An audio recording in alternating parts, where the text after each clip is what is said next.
Hello, guys. Good afternoon, good evening, good morning. Depends where you're watching from. Really, I want to bring to you this information. It is news. It is information, and it has been going on since last week, last 2 weeks. Starting from information brought by the former president of Nigeria, Olusegun Obasanjo, after his statement on Islamizing and finalizing of this country. Another person came up being Oyedebo. You know, after Oyedebo, this other news is coming, which tagging on this particular, you know, news. So what is going on? So there is this say that no smoke without fire. So for somebody like Obasanjo to must have came and said this thing, don't Nandekala have been saying it. Oyedebo came and read a letter which they wrote to him, being the Islams, the herdsmen, and this woman has come again to still publicly putting it to the president, Muhammadu Buhari, that this country is not, Islamic country, and no one should try to Islamize this country. And she's boldly saying it in a public that she's saying it to Buhari, putting it to Buhari. So I think something is fishing out. Something is fishing out. So I don't know what you think about this. I think we all should, bring our contributions together. Tell me what you think that is you're really fishing out, so that all of us will keep shouting like this woman is saying. She said, when the men keep quiet, evil continues. And we don't want the evil to continue. We want to start shouting now, in the medias, internationally, locally, whatever means we can use to talk about this for the world to hear. Because most of the Western worlds are Christian, states and countries. They wouldn't be there, fold their arms watching for a particular president of a country to Islamize a whole country that is made up of different religions. We have a variety of multi-religion group. We have the Hindus, traditional religious people. We have the Christians. We have the Islams, that's the Muslim, and so on and so forth. So how would a particular religion come to, be made above other, religions, or to prevail or to rule over them or to subject them, So that's exactly what this woman is crying for. And that's exactly what she will, is talking about here, that it is time for us to speak out. It is not time for us to keep, dying in silence, being in our homes, talking and talking and talking. No, this is the time for you to use any means, any facility available within you to, shout in a loud voice, on a loud voice, so that the world can hear and interfere. Because when you expose a particular sickness, it goes. Let us expose this, hidden agenda of the Islams. Yeah, one of them is the head of the state. The president of Nigeria is an Islam. He's not a Christian. So I think this is time we do something about this, so that whatever that is a hidden agenda should be exposed and put to silence, and we have to pray. This is the Holy Bible, and the recording of this Holy Bible has it that nobody have fought God and succeeded. Even the Egyptians and Pharaoh, they never succeeded. And I don't think it will be, this time that it will work out. Yeah, that is the Holy Bible. So, and this is their own Quran. Nobody's against their own religion for them to worship whosoever they want to worship, through whosoever they want to worship them through. But let them not subdue other people or force other people, to believe in the same thing with them, or to turn the whole country, as a Muslim country, because the number one citizen of the country is a Muslim or an Islam. No, let it not be. So Christians, you should rise up and shout like this woman is shouting, and every other people are coming up to shout and to talk and to say something. I pray that all of us will come up that way and still pray against this incident. So many people we are saying that in as much as we have this man, Osibanjo, who is a pastor in Redeem, that he wouldn't be there and allow such to happen. But I don't think, I'm not saying that is what is happening, but for somebody like Obasanjo to have said something, or Yedebo said something, this woman is coming up and many other people coming up with the same thing, crying on the same thing. I think something is fishing out, even though it didn't go ahead and succeed again. That should be for the cry of these people. So many people should rise and cry and shout, to the world, to the global world, so that people will hear and So don't fail to watch this video I'm going to tag. Please don't fail to subscribe. Bye bye. We, the non-Muslims of this country, don't feel safe. I think it was Martin Luther King Jr. who said that for evil to go on, good men will be quiet. And what they are trying to do in this country is to get us to be quiet by intimidation, by different things. But I can't keep quiet. I have tried to keep quiet. I can't keep quiet. I was crying in my sleep, literal tears this night. I slept maybe at 3 o'clock today. I thought I read something in the afternoon that bothered me all day. And I thought I had silenced it, but it won't go away. And at night, I just found myself crying. I want Mr. President to see this, because my address is to the president again. My address is to Mr. President. That number one, Nigeria is not an Islamic country.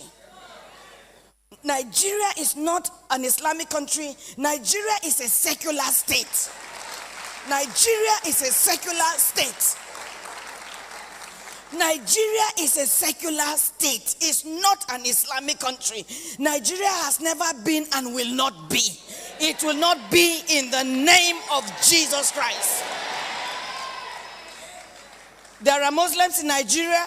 There are Christians in Nigeria. There are Buddhist animists in Nigeria. Nigeria belongs to all of us. And not one religion will be highlighted or preferred or lifted up above the others. And I know we live in a nation of impunity where leaders do what they want because they know we will not say anything. They know we will take it. And so they will keep doing it. But as long as some of us are here, as long as God allows us to be alive, because it is God who keeps, we will keep speaking. I am still disturbed at the silence of Mr. President over this mayhem, over this evil that has overtaken our country. I am disturbed. I can't hold my peace. What is this? That a people can go to a community and wreak havoc. Or as we are sitting here in church, in this AC, feeling good, praising Jesus and all, there are some people being kidnapped in the bush right now. There are some people being raped by Fulani herdsmen and by bandits or whatever you call them. Whoever it is that it has invaded our country is the sole responsibility of Mr. President to control that. Now, I don't care what anybody says, because I know that there are people who will argue and say it's not the president's fault or anything. But to the best of my knowledge, everything that happens on this campus is my responsibility. Everything that happens in this family worship center grounds, in this church, in this ministry, is my responsibility. If it is good, I give it to the people. If it is bad, I carry it. It's my responsibility. Everything that happens in this nation is Mr. President. What surprised me, sir, is you have not said anything. You don't say anything. The only time you speak is when iPod does something. But when the other ones do things, we don't hear anything. The particular story I'm going to read this morning I've not verified it. But it is exactly what happened to somebody in this church. Exactly. In fact, the one in this church, maybe not as worse, because you can't quantify, you can't grade them. But I'll tell you the little difference between what happened to that person and what I'm about to read. And it's not the first one. It's not the second one.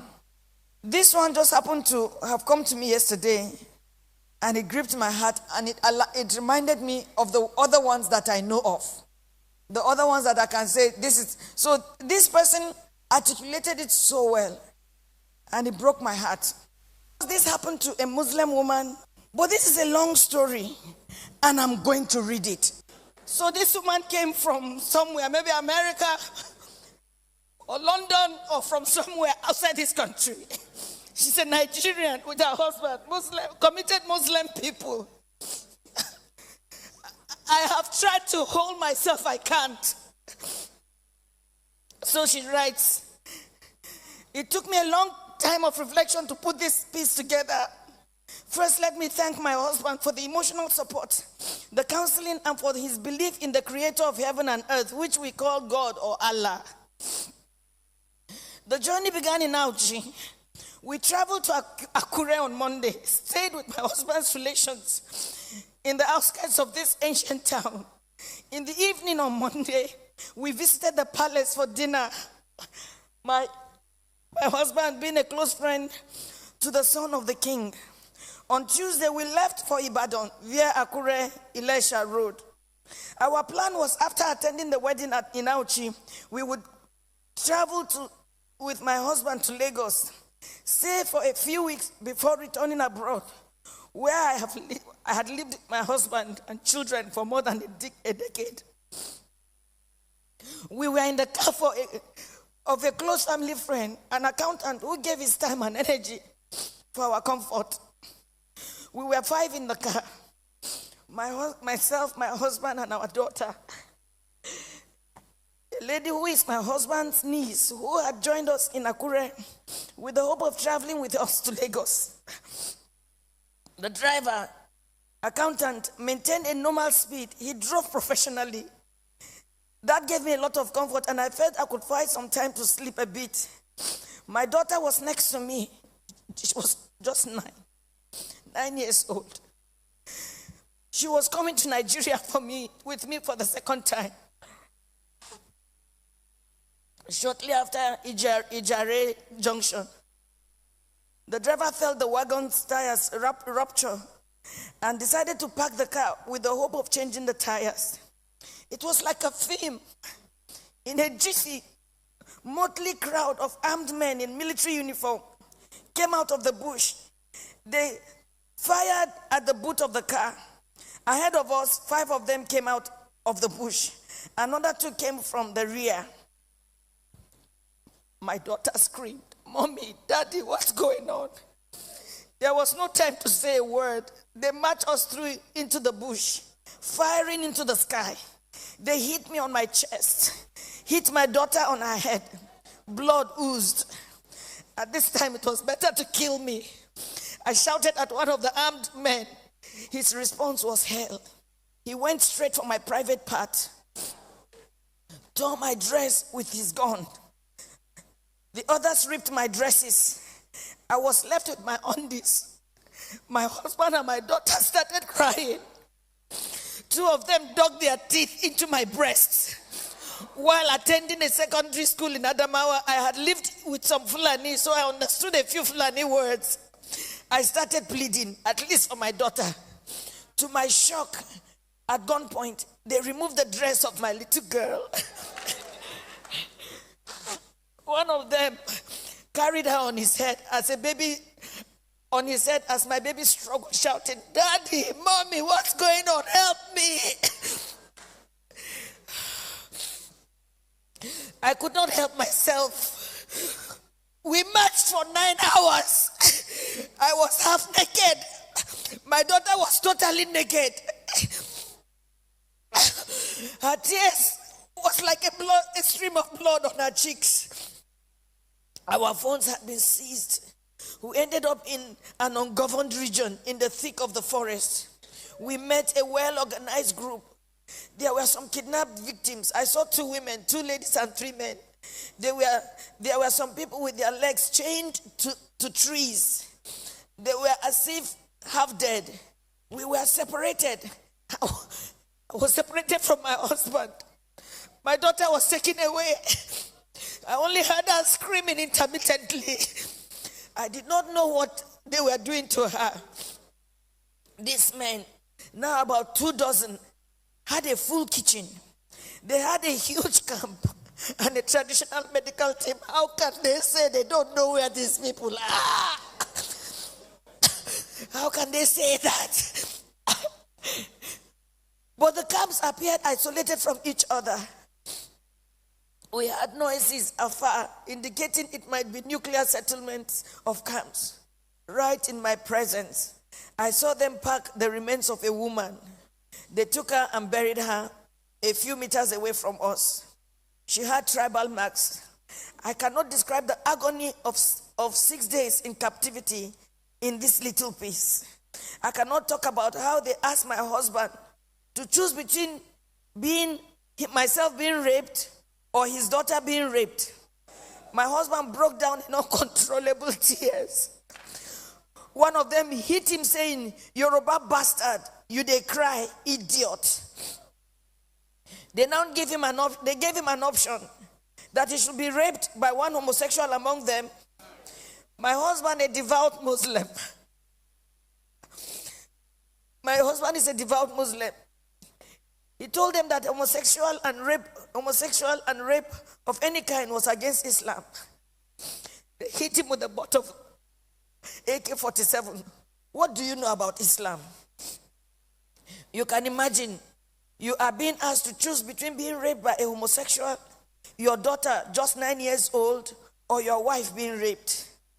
They gave the 4th option. If you fail to choose one, we would rape your daughter, rape you, the man, and rape me, the wife. I made myself the sacrificial lamb. My husband begged, saying they should name any price. One of them asked him to bend down.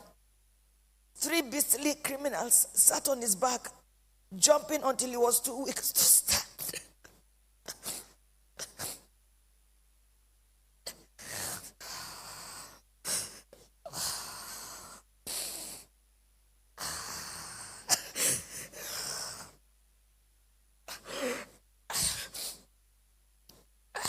I was not allowed to put on any additional clothes. Imagine they rape you all night and they stop you from putting on any clothes for 24 hours. The rain fell once. I became a relic at a sexual museum for the armed men who in turn addressed me and asked questions about my financial standing. New Fulani men joined the camp. They organized military training for the new Fulani men that came, teaching them how to shoot and walk through circles of glowing fire. They were not released until after 6 days. We were not released until after 6 days. We had to walk the same zigzag journey back to the main road, our eyes blindfolded. During the negotiation to pay, they said the money was not for them alone, that they had to settle those who sent them. For me, I see a thriving organized crime supported by powerful political interests. Now, I do not think we were released to freedom after paying a whopping 8 million naira. I do not think we can ever be free. We can never be free from the anguish, the psychological trauma, the nightmares we suffered, the occasional fits of my daughter, her waking up at night behaving strangely, her asking the same question over and over, Mommy, why? And I do not have an answer. In my life, I have never passed through a torture chamber like this. I do not think any society should let this happen. I do not know the fate of those we met and about 7 other people brought during the 6 days we were in captivity. What I saw was a nation that has collapsed, but pretends she lives. a people on life support. Crime is not restricted to Fulani people alone. We have Yoruba criminals, but I don't think Yoruba criminals are this beastly. These elements are savages. I can't imagine Yoruba thieves going to Sokoto or Maiduguri to kidnap Fulani people and keep them in their own bushes. It gives me mental torture that this is happening, and some people are even trying to justify or look for excuses. Well, as a devout Muslim,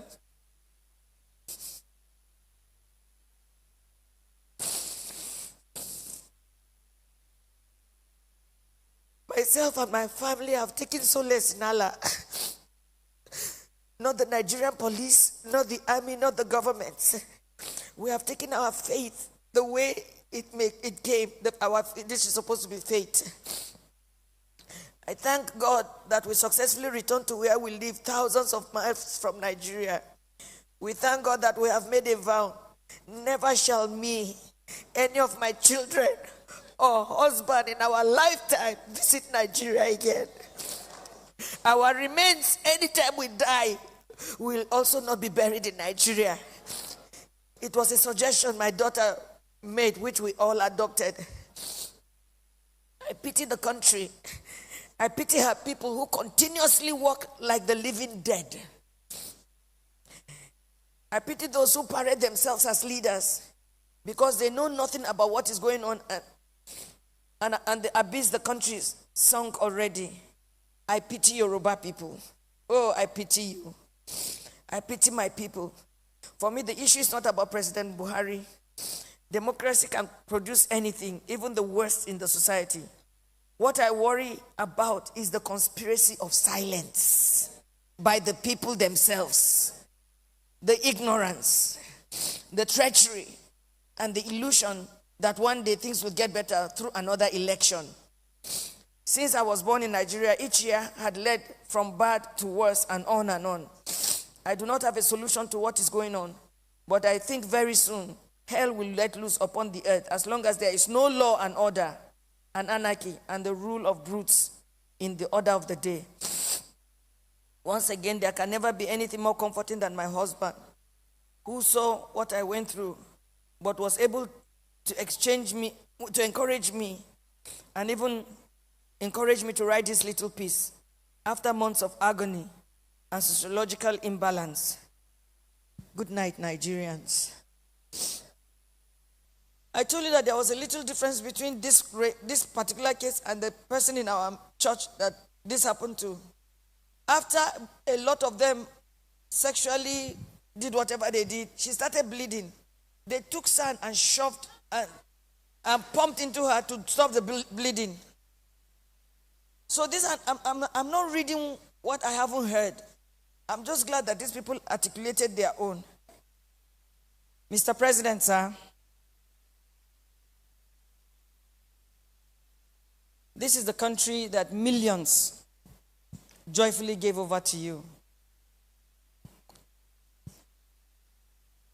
The blood of every child, every man, every woman, every boy, every girl, every old man will be required in your hands or from your hands, because the buck stops with you. I am still amazed at your silence, sir. I'm amazed. I'm amazed at how IPOB can quickly be stopped. And this goes on, and I have never heard your voice saying this is wrong, let it stop.